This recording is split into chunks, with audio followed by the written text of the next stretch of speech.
கும்பிடுறானுங்க. ஊரு புளியம்பட்டி, என் பேர் பண்டாரம். சினிமாவில் ஆயிட்டு கொடுக்கலான்னு வந்தேன். ஒருத்தன் எம்ஜிஆர் தெரியும் சிவாஜி தெரியும்னு கூட்டிட்டு போய் கையில இருந்த பணத்தையும் காசையும் புடிங்கிட்டு விட்டான். இப்ப சாப்பிட்டு 3 நாள் ஆச்சு. கொஞ்சம் பணம் கொடுத்தா எங்க ஆட்சி டவுன பக்கம் வரும், கொடுத்து அனுப்புறேன். ஊர்ல அப்பனும் ஆத்தாளும் என்ன பண்றாங்க?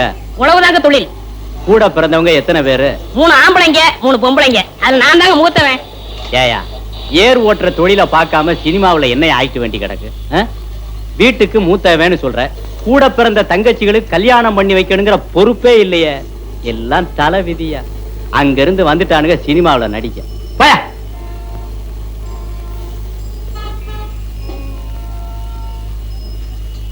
கும்பிடுறனுங்க. நல்லாரு நல்லாரு. ஊர் புளியம்பட்டி, என் பேர் பண்டாரம். சினிமாவில் ஆயிட்டு கொடுக்கலாம்னு. என் சொந்த ஊர் வேப்பம்பட்டி. நானும் கேஸ் தான்.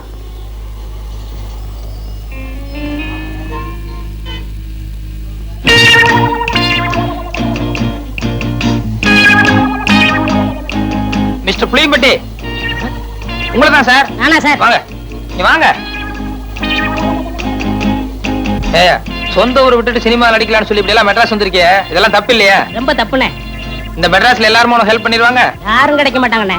1000த்துல ஒரு ஆள் தானே உங்களை போல கிடைப்பாங்க. சரி, உங்க ஊருக்கு எவ்வளவு சார்ஜ்? 30 ரூபா ஆகும்ண்ணே. வந்துட்டு வெறுங்கையோட எப்படி போறது? கூட ஒரு 20 ரூபா கொடுத்தா என் தம்பி நான் கட்சிலுக்கு ஏதாவது வாங்கிட்டு போவேன். அவங்களும் உங்க பேரை சொல்லட்டுமே. ஆமா, இப்படி அழுகு துணியோட போனீங்கன்னா ஊர்ல எல்லாரும் உன்னை கேவலமா பேச மாட்டாங்க? ரொம்ப கேவலமா பேசுவாங்கண்ணே.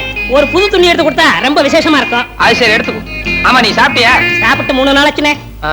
சரி, சாப்பிட்டு அதுக்கப்புறம் பூ துணி எடுத்துட்டு அப்புறமா ஊருக்கு போலாம். சைவமா அசைவமா? சைவம்னா பிடிக்காதுண்ணே, அசைவம்னா ரொம்ப பிடிக்கும். அதுல பிரியாணின்னா ஒரு புடி பண்ணேன். திருப்தியா பிரியாணி சாப்பிட்டே புறப்படும். வா.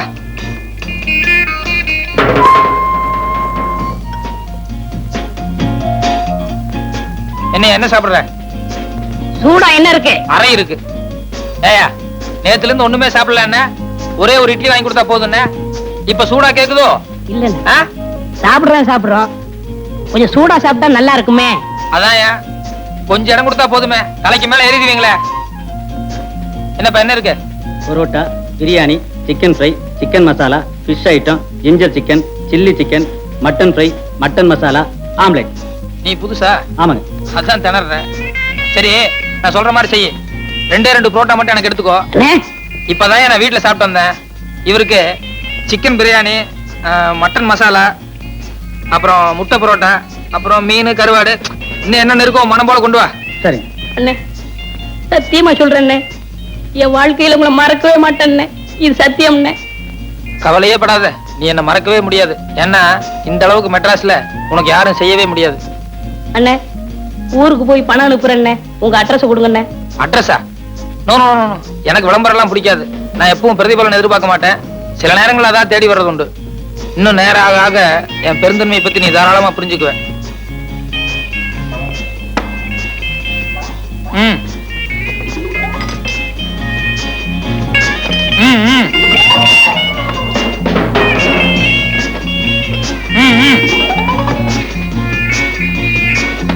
அப்படி வச்சுக்கோ.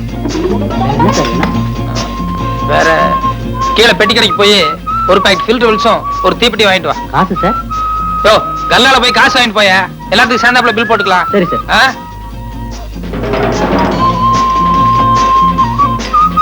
ஓ, என்ன ஆறிட போகுது, சாப்பிடலாமா? எல்லாம் உனக்கு தாயா, மனம் போல சாப்பிடு.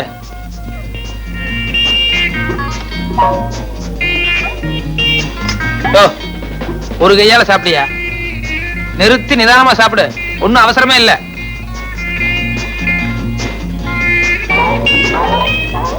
சாப்பிடு சாப்பிடு.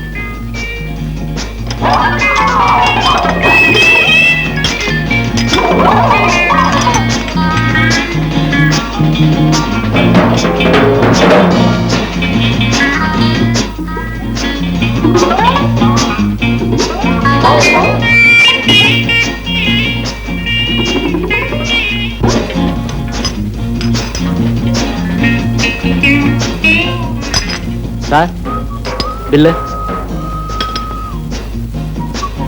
ஏயா, கொஞ்சமாவது மேன் அடிச்சிருக்கா?